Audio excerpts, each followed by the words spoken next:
Это похоже на фильм ужасов. Досмотрите это видео до конца, и вы узнаете, какие происшествия в нашей стране не оставят вас равнодушными.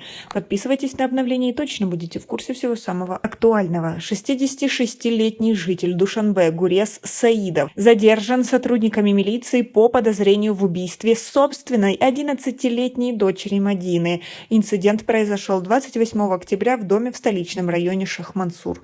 Как отмечается в телесюжете криминальной передачи «Ахбари ВКД. Новости МВД», в этот день задержанный не нашел деньги, которые копил для приобретения лекарства и лечения, так как в последние годы сильно болел. В краже денег он обвинил свою 11-летнюю дочь, которая после жесткого допроса призналась, что взяла деньги, но отдала матери, которая в свою очередь отрицала, что дочь ей в принципе что-то давала, отмечает МВД. В сюжете отмечается, что мужчина решил выпытать у дочери, куда она положила деньги, и жестоко ее избил по плечам и ногам палкой и ремнем, которые затем были изъяты сотрудниками милиции в качестве вещдоков. Девочка скончалась от побоев на месте происшествия.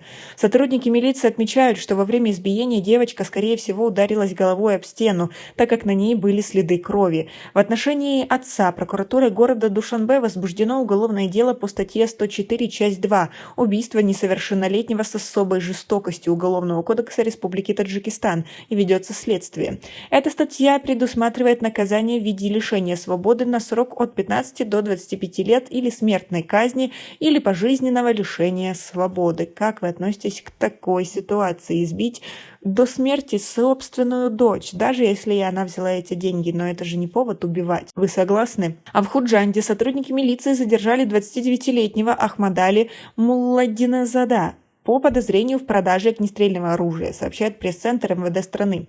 Под данным источника, житель сельского джамаата Абурдон Матчинского района был задержан в Худжанде при попытке продажи автомата Калашникова с магазином, в котором было 49 патронов.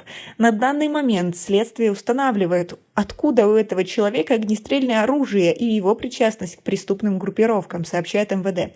Сообщается, что в отношении задержанного возбуждено уголовное дело по статье 195 «Незаконное приобретение, передача, сбыт, хранение, транспортировка или ношение оружия, боеприпасов, взрывчатых веществ и взрывных устройств Уголовного кодекса Республики Таджикистан». Наказание по этой статье – штраф в размере от 1000 до 2000 показателей для расчетов. Один показатель для расчета равен 64 самани. Или ограничение свободы до 5 лет, или лишение свободы до 3 лет, в зависимости от развития дела. Как вы относитесь к такой ситуации у нас в стране? И то, что в последнее время такие случаи участились? Свои ответы напишите нам, пожалуйста, в комментарии. И у нас пока на этом все. Оцените наше видео подпиской и лайком. До скорой встречи.